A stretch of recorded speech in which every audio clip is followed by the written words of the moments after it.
তো ইমাম মাহদী আবার কখন আসবে?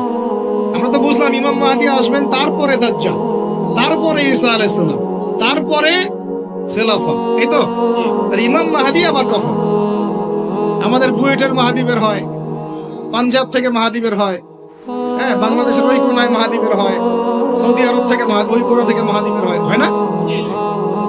খুব ভালো করে মনে রাখবেন, যতক্ষণ এই বিশ্বে একটা মালহামা না হচ্ছে মাহদী আসছেন না। কথা ক্লিয়ার? এই বিশ্বে যতক্ষণ একটা মালহামা না হচ্ছে মাহদী আসছেন না। তিনি আসবেন ফাতিমা রাদিয়াল্লাহু আনহার বংশ থেকে। কার বংশ? তার আসল নাম মুহাম্মদ। কি নাম? তার নাক উঁচু, নাক একদম উঁচু, খাড়া, কপাল চওড়া, চেহারার গড়নটা আমাদের নবী সাল্লাল্লাহু আলাইহি ওয়াসাল্লাম।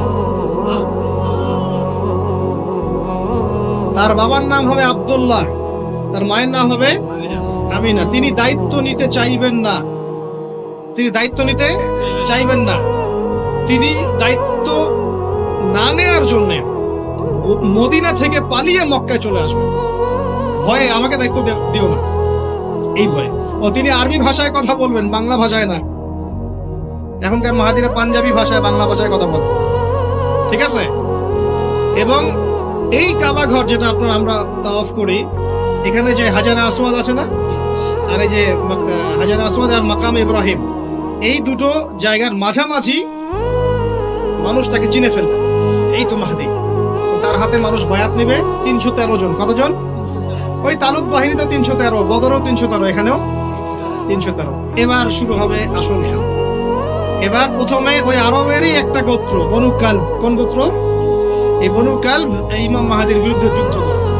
আল মাহদী এই যুদ্ধে জয়লাভ করবেন ইনশাআল্লাহ।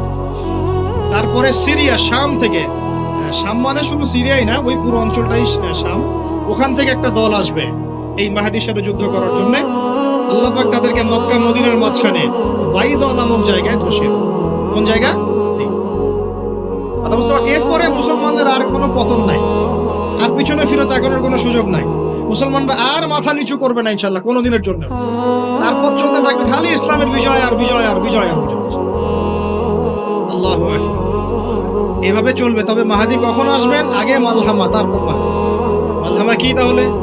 এটা হচ্ছে একটা বিশাল যুদ্ধ। এটা কি? কেমন যুদ্ধ? নবীজি বলেছেন, এই রোমকরা, ইউরোপিয়ানরা তোমাদের সাথে অচিরেই চুক্তি ভঙ্গ করবে এবং 80টা পতাকা নিয়ে তোমাদের বিরুদ্ধে ওরা যুদ্ধ করবে।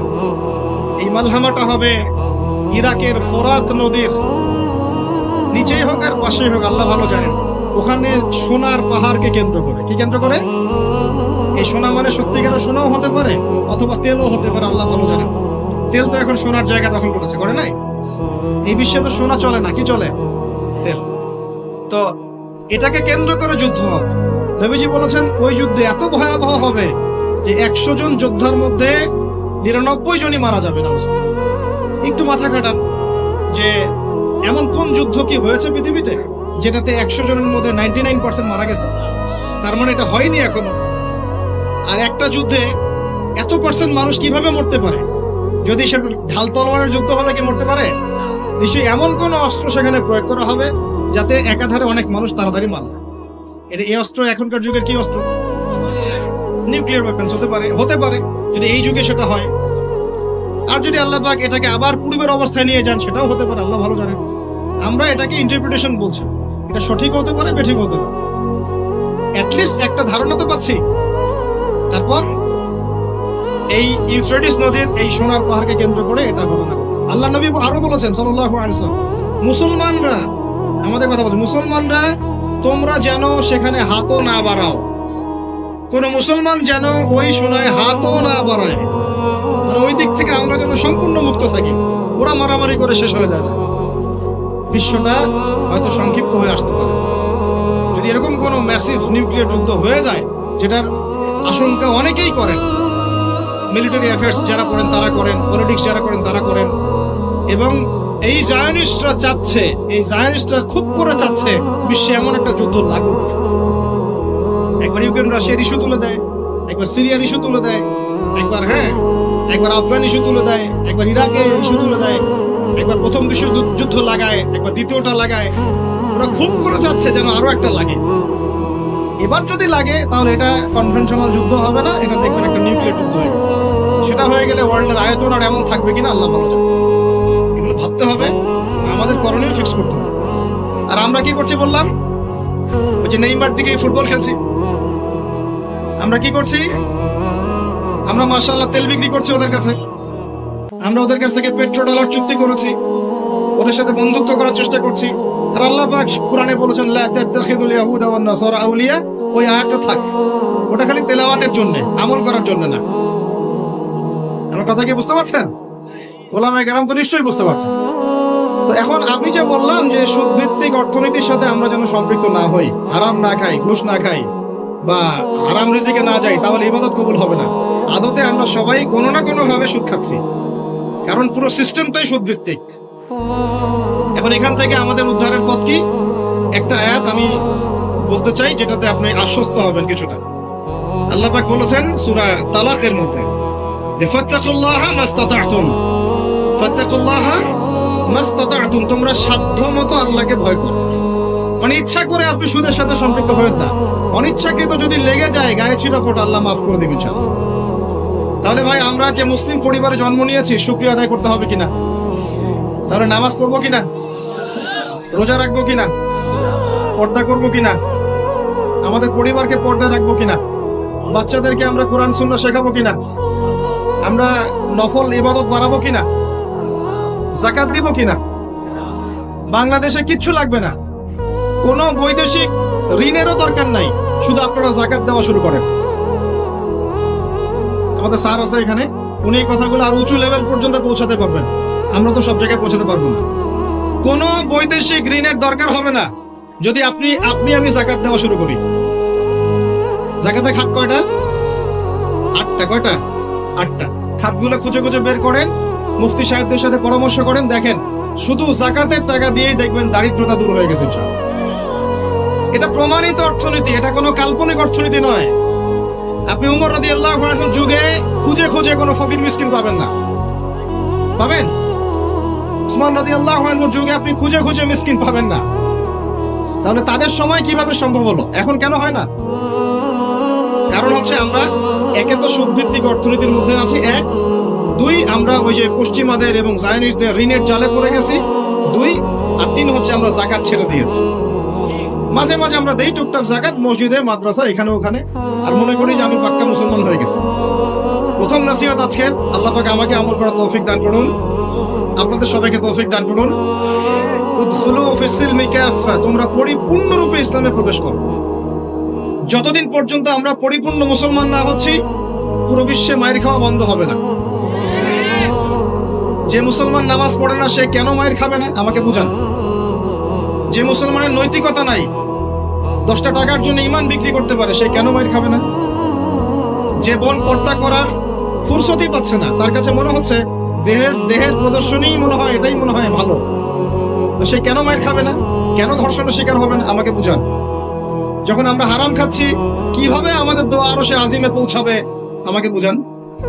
আর যখন আমরা রাষ্ট্রীয়ভাবে, জাতিগতভাবে আল্লাহর হুকুম আহকাম বিধানকে পাশ কাটিয়ে মানব রচিত বিধান চর্চা করছি, আল্লাহর রহমত কিভাবে নেমে আসবে আমাকে বুঝান।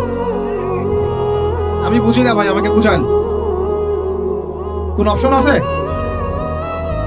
একটা বিষয় কান খুলে শুনে রাখেন, আসন্ন সময়গুলোতে এই বিশ্বে শুধুমাত্র ইসলাম থাকবে, আর কিচ্ছু থাকবে না। আল্লাহ পাক এমন একটা প্রজন্ম অচিরেই নিয়ে আসবেন যারা এইরকম ইসলাম পালন করবে না, যারা 100% ইসলাম পালন করবে ইনশাআল্লাহ। তারা পরিপূর্ণ মুসলমানও হবে, ইসলামও পরিপূর্ণরূপে পালন করবে, আল্লাহর পথে দাওয়াতি কাজও করবে, প্রয়োজন হলে জিহাদও শরীক হবে। তখন দেখবেন ইনশাআল্লাহ এমন একটা প্রজন্ম আসছে, ওই প্রজন্মের কাছে এই জায়নিস্টরা বলেন আর পশ্চিমারাই বলেন, কেউ পেরে উঠবে না ইনশাআল্লাহ। আমি খোলামেলা কথা বললাম, একদম এই প্রজন্ম সামনে আসছে ইনশাআল্লাহ। আল্লাহ নবী বলেছেন এমন একটা জাইশ আসবে, যে জাইশ ফালা নি'মাল আমিরু আমিরুহা ওয়ালা নি'মাল জাইশু যালিকাল জাইশ, কতই না উত্তম সেই বাহিনীর আমির আর কতই না উত্তম সেই সেনাবাহিনী। পৃথিবীর কোন পরাশক্তি তাদের সাথে যুদ্ধ করে পারবে না। আস্তে আস্তে আস্তে আস্তে ওরা বাইতুল মুকাদ্দাস পর্যন্ত জয় করবে, কেউ ঠেকাতে পারবে। এখন বিশ্বের চিত্র দেখে কি আপনার এটা মনে হচ্ছে? এখন বিশ্বের চিত্র দেখে কিন্তু মনে হচ্ছে না। এখন বিশ্বের চিত্র দেখে মনে হচ্ছে সবকিছু আমাদের নেগেটিভ, আমাদের এগেইনস্টে যাচ্ছে, তাই না? পুরো বিশ্বে আমাদের কোনো খেলাফত নাই। একটু বোঝেন, পুরো বিশ্বে আমাদের কোনো খেলাফা স্টেট নাই। খেলাফা স্টেট মানে কি? খেলাফা স্টেট মানে উমর রাদিয়াল্লাহু আনহুর মতো শাসন, আল্লাহর রাসূলের মতো শাসন, উসমান, আবু বকর, আলীর মতো শাসন রাদিয়াল্লাহু আনহুম আজমাইন। মানে যে স্টেটের মধ্যে আল্লাহ পাকের লস ছাড়া অন্য কোনো লস চলে না। হ্যাঁ, কোনটা চলে? যেটা আল্লাহ এবং তার রাসূলের আইনের অনুকূলে সেটা চলে, প্রতিকূলে কোনো কিছু চলে না। এটা খিলাফা স্টেট। সেখানে যে আমির বা যে নেতা, সে আল্লাহর কাছে জবাবদিহিতায় বাধ্য, জনগণের কাছে জবাবদিহিতায় বাধ্য না। আমি কথা বুঝতে পারছেন? সেখানে বেশিরভাগ মানুষ কি বললো সেটা বড় কথা না, আল্লাহ এবং তার রাসূল কি বললেন সেটা বড় কথা। মানে বেশিরভাগ মানুষ যদি বলে সুদ হালাল, তার মানে এই না যে হালাল হয়ে যাবে। বুঝতে পারছেন কথা? আর বেশিরভাগ মানুষ যদি বলে মদ হালাল, তার মানে এই না যে মদ হালাল হয়ে যাবে। মনে করে আপনি ভোটাভুটি দিচ্ছেন, ভোটাভুটি করছেন, এখানে বেশিরভাগ বললো যে মদ হালাল হোক, খাওয়া যাবে, ভালোই তো, বেপরদায় চললে ভালোই, আমরা মেয়েদেরকে দেখতে পারলাম, নাউজুবিল্লাহ। তারপরে সুদ হালাল হলে কি সমস্যা? সবাইকে আমরা খেলে কি সমস্যা? তো এখন বেশিরভাগ রায় এদিকে পড়লো, আর এই 10-5টা মুসলিম মিসকিন তারা বলছে না এগুলো হারাম। খিলাফা স্টেট মানে হচ্ছে ওই 10 জন মানুষের রায় গ্রহণযোগ্য হবে, এই 100 জনেরটা হবে না। কথা বুঝতে পারছেন কি? পারছেন না? একটু শোরগোল করেন না, একটু মনোযোগ দেন। এখন পুরো বিশ্বে কি এমন কোন স্টেট আছে আপনার? আছে? কোথায় আছে? আবুধাবিতে, কাতারে, কুয়েতে? এই মাশাআল্লাহ, একটা কথা বলেছেন, খোরাসান এখানে ট্রাই করছে, কত বছর যুদ্ধ করলো? 20 বছর। আমরা দোয়া করি আল্লাহ পাক প্রত্যেক মুসলিম রাষ্ট্রের রাষ্ট্রপ্রধানদেরকে শক্তিশালী করুন এবং তাদেরকে ইসলাম বোঝার তৌফিক দান করুন, তাদেরকে আল্লাহ পাকের জমিনে আল্লাহর খলিফা হওয়ার তৌফিক দান করুন। দোয়া করতে কোনো সমস্যা? আল্লাহ পাক চাইলে আমাদের এই দেশটা এত উন্নত হবে, একদিন আমরা দেখবেন ইনশাআল্লাহ জাতিসংঘে ভেটো পাওয়ার দিব ইনশাআল্লাহ। যদিও এটা একটা কাল্পনিক স্বপ্নের মতোই, কিন্তু স্বপ্ন দেখতে দোষ আছে। তবে আমি নিশ্চিত, এটা আমি আমার কনফিডেন্স থেকে বলছি, ইমামুল মাহদি আসার সময় ইউনাইটেড নেশনস বলে কোনো নেশনস থাকবে না ইনশাআল্লাহ। ঈসা আলাইহিস সালাম যখন আসবেন তখন জাতিসংঘ বলে কোনো সংঘ থাকবে না ইনশাআল্লাহ। আপনাদের কি মনে হয় ঈসা আলাইহিস সালাম যখন আসবেন, এসে জাতিসংঘে গিয়ে বলবেন আমার খেলাফা রাষ্ট্র কায়েমের অনুমোদন দেন? তাই মনে হয়? সে বলবে যে আমাকে ডলার দেন, ডলার দিয়ে কেনাবেচা করব। হ্যাঁ, সে বলবে যে আপনার রেজুলেশন পাস করেন, আমি প্যালেস্টাইন থেকে, জেরুজালেম থেকে ইসলামী খেলাফত কায়েম করতে চাই, আমাকে সমর্থন দেন। তিনি কি এগুলো করতে যাবেন? আপনার মনে হয় তিনি এসে ওয়ার্ল্ড ব্যাংকে গিয়ে বলবেন আমাকে লোন দেন, IMF এ গিয়ে বলবেন আমাকে লোন দেন? তার মানে ওই সময় এগুলোর কোনো অস্তিত্বই থাকবে না ইনশাআল্লাহ। এটা বোঝাই যাচ্ছে থাকবে না ইনশাআল্লাহ। আমি কি বলবো আমি জানি না, কিভাবে বললে আপনারা বুঝবেন তাও জানি না, আর আমিও জানি না এসব বলে কি হবে। আমি শুধু চাই আপনাদের মধ্যে একটা সচেতনতা তৈরি হোক, যাতে আপনারা আপনাদের পরিবার এবং পরবর্তী প্রজন্মকে বোঝাতে পারেন যা পৃথিবীতে চলছে এগুলো জুলুম। এই জুলুমের অবসান অচিরেই ঘটবে যখন আল মাহদি আসবে এবং ব্ল্যাক ফ্ল্যাগস, কালো পতাকাধারী বাহিনী বের হবে ইনশাআল্লাহ। যুদ্ধ করতে করতে করতে করতে এরা বাইতুল মুকাদ্দাস পর্যন্ত জয় করবে। আসবে, আল্লাহর বাহিনী আসবে, যখন আসবে আপনারা এমনিই বুঝতে পারবেন ইনশাআল্লাহ। ঠিক আছে? আর আমরা আমাদের পরবর্তী প্রজন্মকে বোঝাবো, জানাবো যে ইনশাআল্লাহ অচিরেই সেই বাইতুল মুকাদ্দাস আমাদের হতে যাচ্ছে ইনশাআল্লাহ। জাফর ইবনে আবি তালেব রাদিয়াল্লাহু আনহু আল্লাহর নবীর আপন চাচাতো ভাই, চাচা আবু তালেবের ছেলে। আলী ইবনে আবি তালেব, জাফর ইবনে আবি তালেব। জাফর ইবনে আবি তালেব রাদিয়াল্লাহু আনহু যুদ্ধ করতে গিয়েছেন মুতার যুদ্ধে। কোন যুদ্ধ? আল্লাহর নবী 3 জনকে সেনাপতি বানালেন, যায়েদ ইবনে হারেসা, আব্দুল্লাহ বিন রাওয়াহা এবং জাফর ইবনে আবি তালেব। কোন যুদ্ধে 3টা অধিনায়ক লাগে নাকি? একজন লাগে। তাহলে সাহাবীরা বুঝে ফেললেন যে আমরা এই যুদ্ধে গেলে শহীদ হব নিশ্চিত। কথা বুঝতে পারছেন? সবাই বিদায় নিয়ে চলে গেলেন। ওদের সৈন্য সংখ্যা প্রায় 2 লক্ষ। কত লক্ষ? মুসলিমদের সৈন্য সংখ্যা মাত্র 3000, মাত্র 3। আল্লাহ নবী বললেন যদি যায়েদ ইবনে হারেসা শহীদ হয়, আব্দুল্লাহ বিন রাওয়াহা তুমি পতাকা নিয়ে নিও। আব্দুল্লাহ বিন রাওয়াহা যদি শহীদ হয় তাহলে জাফর তুমি পতাকা নিয়ে নিও। জাফরও যদি শহীদ হয় তাহলে তোমাদের মধ্যে কোনো একজনকে তোমরা আমির বানিয়ে নিও। পরে আমির বানানো হয়েছিল সাইফুল্লাহ মাসলুল খালিদ বিন ওয়ালিদ রাদিয়াল্লাহু আনহু, এবং তার হাতেই বিজয়টা হয়েছিল। 3000 সৈন্য নিয়ে তিনি 2 লক্ষ সৈন্য ঠেকিয়ে দিয়েছেন। জাফর রাদিয়াল্লাহু আনহু যখন শহীদ হন, প্রথমে তার ডান হাত পড়ে যায়। দেখছেন না, এক বাবা হাত নিয়ে ঘুরছে, বাচ্চা আরেক হাত খুঁজে পায় না, দেখছেন না আপনারা? ডান হাত পড়ে গিয়ে বাম হাত দিয়ে তরোয়াল চালানো শুরু করলেন। ওই যুদ্ধ তখন সত্যিকারের যুদ্ধ ছিল, এই তোমাদের মতো কাপুরুষের যুদ্ধ না, যে 100 মাইল দূর থেকে মিসাইল ছুড়বো আর এখান থেকে আমি ঠাস করে দেবো। তখনকার যুদ্ধ ছিল ওয়ান অ্যান্ড ওয়ান ব্যাটল। তুমি সামনে অস্ত্র নিয়ে আসো, আমি সামনে অস্ত্র নিয়ে গেলাম, এরপর দেখি কার কথা হলো। এমন ছিল না বিষয়টা, ওয়ান অ্যান্ড ওয়ান ব্যাটল ছিল। আর তখন সাহাবীরা ছোটবেলা থেকে এগুলোতে প্রশিক্ষিত ছিলেন। নতুন না বিষয়টা, তারা ছোটবেলা থেকেই প্রশিক্ষিত ছিলেন, তীরন্দাজ ছিলেন, ঘোড়সাওয়ার ছিলেন, তখনকার যুগের প্রেক্ষাপট। তারপর তিনি বাহাতে তরোয়াল চালানো শুরু করলেন, এক পর্যায়ে বাহাতে পড়ে গেল। এরপর এই থুতনি দিয়ে তিনি পতাকাটা ধরে রাখছেন। এভাবে মুতার যুদ্ধের ইতিহাসটা পড়ে দেখেন, থুতনি দিয়ে এভাবে পতাকাটা ধরে রাখছেন। পতাকার মান, পতাকার সম্মান। আর সেই পতাকা আমাদের হাত থেকে পড়ে গেল, আরবের লোকজন তাকায় তাকায় দেখতেছে, সারা মুসলিম বিশ্ব তাকায় তাকায় দেখতেছে। এই গুনাহের ভার আল্লাহর কসম আপনার আমার সবার উপর বর্তাবে, কোনো উপায় নাই, সবার উপর বর্তাবে। আল্লাহ যেন মাফ করেন, আল্লাহ পাক মাফ করবেন না। আমি আল্লাহকে চিনি, আল্লাহ পাক মাফ করবেন না এভাবে, যতক্ষণ পর্যন্ত না আল্লাহ পাক একবার হিসাব নিচ্ছেন। কারণ ওলামায়ে কেরামকে জিজ্ঞাসা করে দেখেন, একটা মুসলিম রাষ্ট্রে যদি একজন মুসলিম নারীকে ধর্ষণ করা হয়, উঠিয়ে নিয়ে চলে যাওয়া হয়, রেপ করা হয়, অথবা একজন মুসলিম ভাইকে নির্মমভাবে হত্যা করা হয়, তাহলে ফতোয়া কি করা উচিত? তখন সবাই মিলে ওই জালেমের বিরুদ্ধে দাঁড়ানো ফরজ। যদি সে দাঁড়াতে না পারে, তার প্রতিবেশী দাঁড়াবে, সে না পারলে তার প্রতিবেশী দাঁড়াবে, আর যখন সেও পারবে না, পুরা উম্মাহ একসাথে মিলে দাঁড়াতে হবে। সেটা কি হয়েছে? করতে পেরেছি? পতাকা ধরে রাখলেন এইভাবে, পতাকা পড়তে দিলেন না।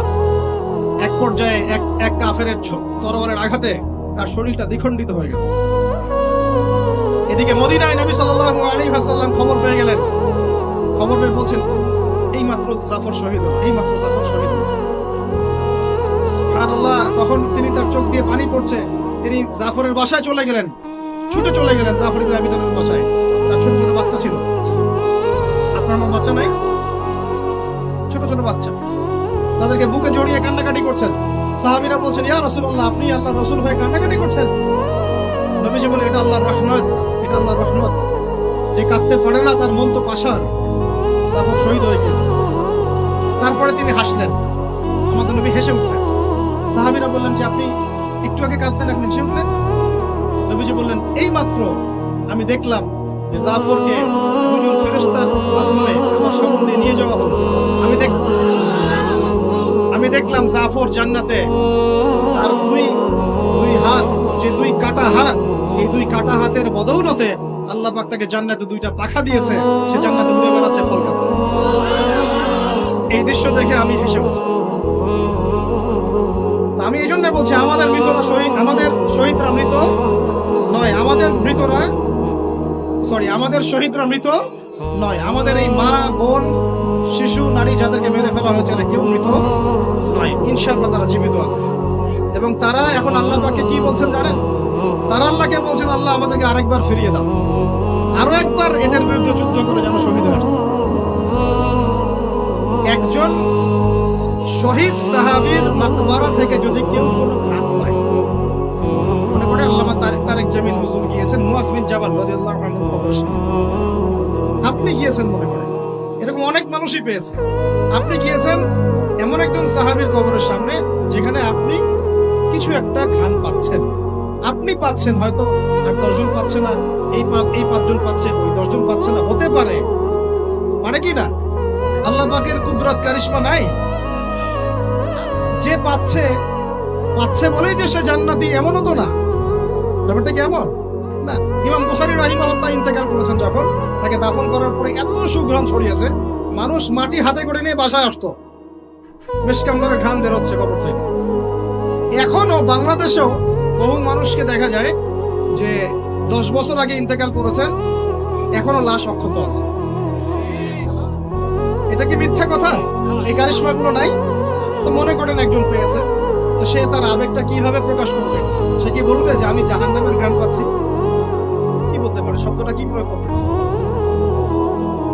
ওরে বাপ রে বাপ, এটা নিয়ে যে শুরু করলো এক শ্রেণীর লামাসাবি, বেশিরভাগই লামাসাবি ছিল তারা মাযহাব মানে না, বাট শাইখ মানে অবশ্য। এটা আবার একটা পয়েন্ট আছে, কোনো মাযহাবই মানি না, আমি কোনো মাযহাবই মানি না, কিন্তু আমার শাইখকে মানি, আমার শাইখ যা বলবে তাই। আমার কথা রাগ করছেন?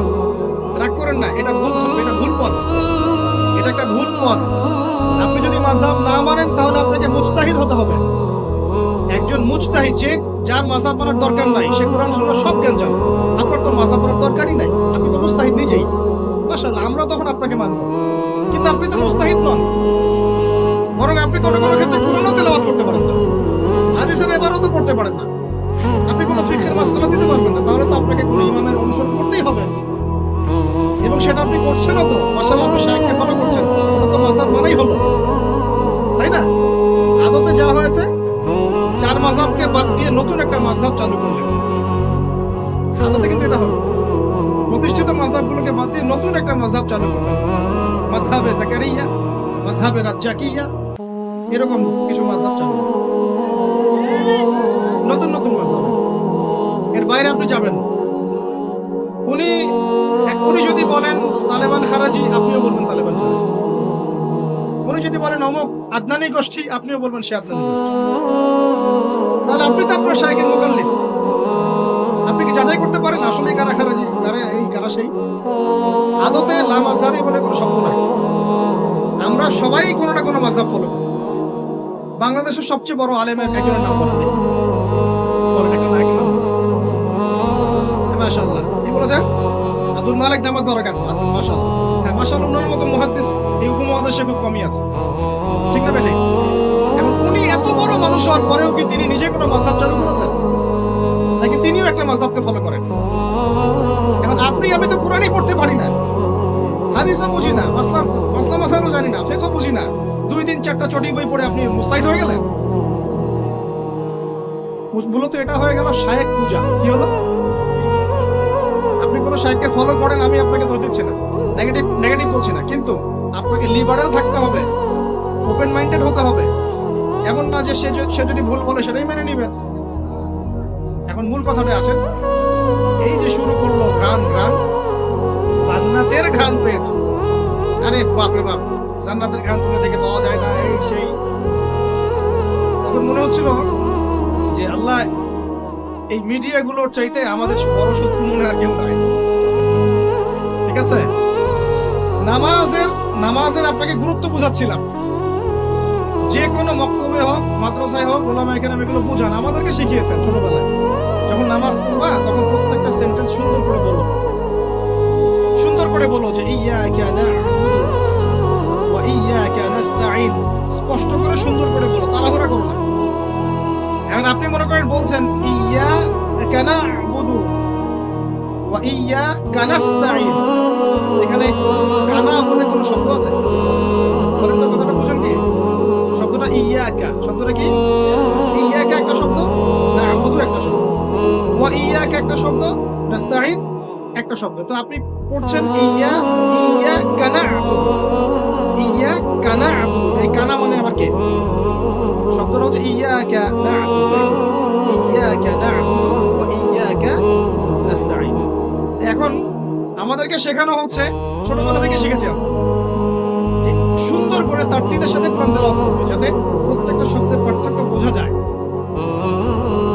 আপনি বলছেন, ধরেন কথার কথা, আপনি বলছেন, আমি বলছি আল্লাহু আকবার, আল্লাহু আকবার। এখন কেউ বলছে আল্লাহু আকবার, আল্লাহু আকবার, শব্দটা কি হু আকবার না আল্লাহু আকবার? একটা সৌন্দর্য আছে না? এইটাই বুঝাচ্ছিলাম যে সামিআ আল্লাহু লিমান হামিদা, সামিআ আল্লাহু লিমান হামিদা। এই বাপ রে বাপ, কি দিয়ে শুরু করলো! তখন মনে হচ্ছে সংসদে বিল পাস করা খালি বাকি রাখছে, এটা সংসদ পর্যন্ত নিয়ে যাবে, এটা মনে হচ্ছিল আমার কাছে। হায় রে বাঙালি জাতি! ভাই, মূল কথা আজকের লেকচারের, পুরো বিশ্বে আমাদের অবস্থা ভালো না, মূল জায়গায় থাকবেন, শাখা প্রশাখায় যাবেন না। আমাদের মূল জায়গা হচ্ছে পরিপূর্ণ ইসলাম পালন করব, নিজে করব, আমার পরিবারে প্রতিষ্ঠা করব ইনশাআল্লাহ, আমার বাচ্চাদের মধ্যে প্রতিষ্ঠা করব ইনশাআল্লাহ। আমরা উলামায়ে কেরামের মধ্যে কোনো বিভক্তি সৃষ্টি করব না, আমরা ইস্যু পাগল হব না, আমরা মাজলুমের পক্ষে থাকব, আমরা জালেমের বিপক্ষে থাকব। মুনাফিকদের সাথে কোনো আপোষ নাই, জালেমদের সাথে কোনো আপোষ নাই। আমরা উম্মার ঐক্যের চেষ্টা করব, বিভক্তির দিকে যাব না। আমরা হালাল খাবো, আমাদের উপরে যারাই গভর্নমেন্টে আসুক আমরা আনুগত্য করব, আমরা আনুগত্য করব, আমরা তাদের সাথে বিদ্রোহে যাব, তাদেরকে ওয়াজ নসিহত করব, বোঝানোর চেষ্টা করব এবং জাতিগত ঐক্য ধরে রাখবো।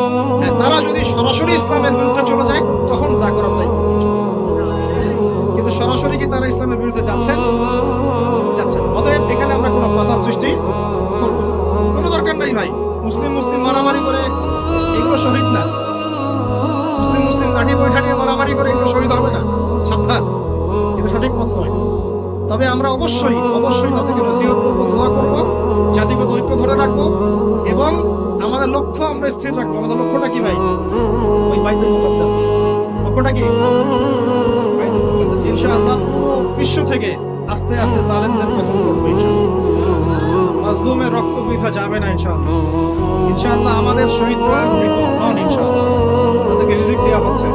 আমরা সবাই মন খুলে দোয়া করবো তাদের জন্য। এখন কনক্লুশনে আসি, বিশ্বের এই অবস্থায় আমাদের অবস্থাটা কি একটু দেখাই, তারপর শেষ করে দিই। একটু বসেন 10টা মিনিট খালি মনোযোগ দেন। আমাদের অবস্থা কি দেখেন? পুরো বিশ্বে কি আমাদের খেলাফা আছে? বললাম নাই। পুরো বিশ্বের অর্থনৈতিক শক্তি আমাদের হাতে আছে? রাজনৈতিক ক্ষমতা আমাদের হাতে আছে? বৈশ্বিক রাজনৈতিক ক্ষমতা আছে? নাই। আমাদের কি মিডিয়াগুলো সব স্বতন্ত্র, নিজের স্বাধীন? আমাদের কি এই পারমাণবিক অস্ত্রশস্ত্র ওয়েপন্স আছে? আছে ভাই? নাই। আমাদের কি ঐক্যবদ্ধ জাতির একটা নেতা আছে? মানে আমি ওয়ানজামা এরকম কিছু আছে? নাই। এখন এই অবস্থায় আমরা যদি আমাদের অবস্থানকে উন্নত করতে চাই, বিশৃঙ্খলা করে না, একটু বসেন, জাস্ট 5টা মিনিট বসেন, শেষ করে দিচ্ছি। একটু পরে দোয়া হবে, তারপরে আমরা যাবো। এই অবস্থায় আমরা কি চাই? আগে আমাকে বলেন, আমরা কি চাই যে আমাদের অবস্থা আগের মতো হোক? আগের মতো বলতে রাসূলের যুগের মতো, সাহাবীদের যুগের মতো আমরা কি চাই আমাদের অবস্থা আবার সেরকম হোক? তাহলে ভাই সর্বপ্রথম আমাদের সবাইকে ইলম অর্জন করতে হবে। রাজি আছে কিনা? পড়াশোনা করতে রাজি আছে কিনা? ইনশাআল্লাহ সবাই কোরআন তেলাওয়াত শিখবো ইনশাআল্লাহ। রাজি আছে কিনা?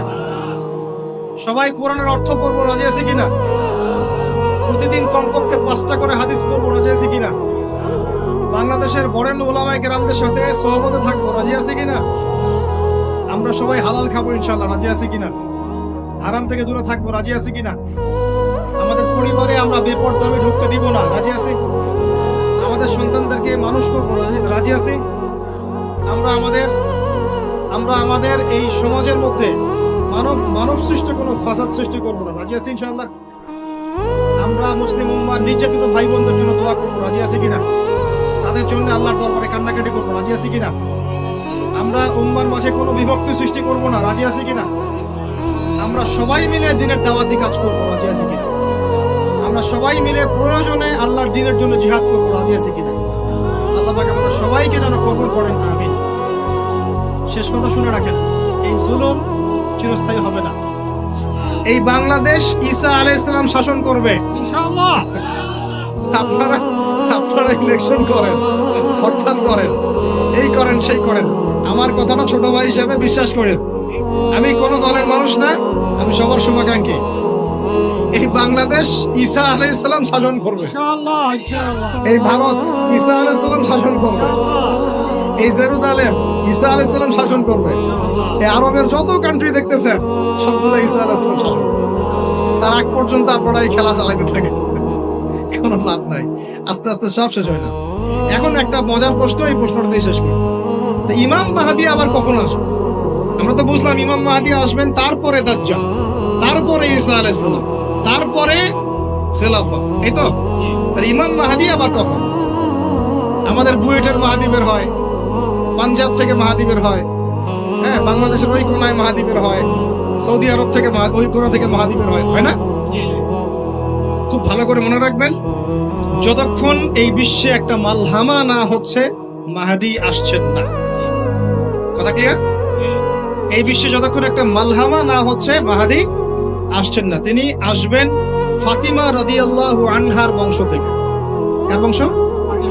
তার আসল নাম মুহাম্মদ। কি নাম? তার নাক উঁচু, নাক একদম উঁচু খাড়া, কপাল চওড়া, চেহারার গড়নটা আমাদের নবী সাল্লাল্লাহু আলাইহি ওয়াসাল্লাম। তার বাবার নাম হবে আব্দুল্লাহ, তার মায়ের নাম হবে আমিনা। তিনি দায়িত্ব নিতে চাইবেন না, তিনি দায়িত্ব নিতে চাইবেন না। তিনি দায়িত্ব না নেওয়ার জন্য মদিনা থেকে পালিয়ে মক্কায় চলে আসবেন। ভয়ে আমাকে দায়িত্ব দিও না, এই ভয়ে। ও তিনি আরবি ভাষায় কথা বলবেন, বাংলা ভাষায় না। এখনকার মাহাদিরা পাঞ্জাবি ভাষায়, বাংলা ভাষায় কথা বলবেন, ঠিক আছে? এবং এই কাবা ঘর যেটা আমরা তাওয়াফ করি, এখানে যে হাজারে আসওয়াদ আছে না, আর এই যে হাজারে আসওয়াদ আর মাকাম ইব্রাহিম, এই দুটো জায়গার মাঝামাঝি মানুষ তাকে চিনে ফেলবে। এই তো মাহদি। তার হাতে মানুষ বায়াত নেবে 313 জন। কতজন? ওই তালুত বাহিনীতে 313, বদরও 313, এখানেও 313। এবার শুরু হবে আসল খেলা। এবার প্রথমে ওই আরবেরই একটা গোত্র বনু কালব। কোন গোত্র? এই বনু কালব এই ইমাম মাহাদির বিরুদ্ধে যুদ্ধ করবে। আল মাহদি এই যুদ্ধে জয়লাভ করবেন ইনশাআল্লাহ। তারপরে সিরিয়া, শাম থেকে, শাম মানে শুধু সিরিয়াই না, ওই পুরো অঞ্চলটাই শাম, ওখান থেকে একটা দল আসবে এই মাহদির সাথে যুদ্ধ করার জন্য। আল্লাহ পাক তাদেরকে মক্কা মদিনার মাঝখানে বাইদা নামক জায়গায় ধসিয়ে দেবে। কোন জায়গা? কথা বুঝতে পারছি? এরপরে মুসলমানদের আর কোনো পতন নাই, আর পিছনে ফিরে তাকানোর কোনো সুযোগ নাই। মুসলমানরা আর মাথা নিচু করবে না ইনশাআল্লাহ কোনোদিনের জন্য। তারপর চলতে থাকবে খালি ইসলামের বিজয় আর বিজয় আর বিজয় আর বিজয়। আল্লাহু আকবার। এভাবে চলবে। তবে মাহাদি কখন আসবেন? আগে মালহামা, তারপর মাহাদি। মালহামা কি তাহলে? এটা হচ্ছে একটা বিশাল যুদ্ধ। এটা কি? কেমন যুদ্ধ? নবীজি বলেছেন এই রোমকরা, ইউরোপিয়ানরা তোমাদের সাথে অচিরেই চুক্তি ভঙ্গ করবে এবং 80টা পতাকা নিয়ে তোমাদের বিরুদ্ধে ওরা যুদ্ধ করবে। এই মালহামাটা হবে ইরাকের ফোরাত নদীর নিচেই হোক আর পাশেই হোক, আল্লাহ ভালো জানেন। ওখানে সোনার পাহাড়কে কেন্দ্র করে। কি কেন্দ্র করে? এই সোনা মানে সত্যিকারের সোনাও হতে পারে, অথবা তেলও হতে পারে, আল্লাহ ভালো জানেন। তেল তো এখন সোনার জায়গা দখল করেছে, করে নাই? এই বিশ্বে তো সোনা চলে না, কি চলে? তেল। তো এটাকে কেন্দ্র করে যুদ্ধ হবে। নবীজি বলেছেন ওই যুদ্ধে এত ভয়াবহ হবে যে 100 জন যোদ্ধার মধ্যে 99 জনই মারা যাবে না। একটু মাথা কাটান যে এমন কোন যুদ্ধ কি হয়েছে পৃথিবীতে যেটাতে 100 জনের মধ্যে 99% মারা গেছে?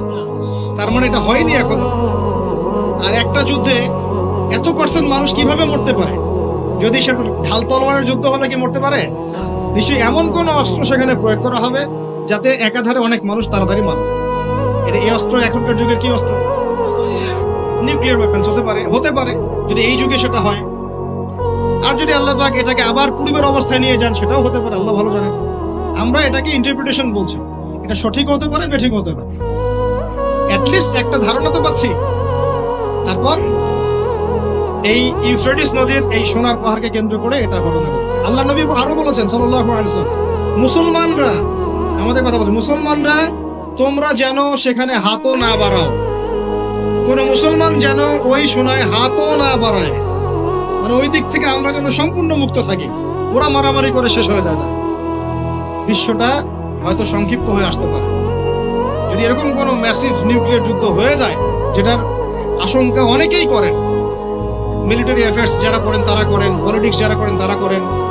এবং এই জায়নিস্টরা চাচ্ছে, এই জায়নিস্টরা খুব করে চাচ্ছে বিশ্বে এমন একটা যুদ্ধ লাগুক।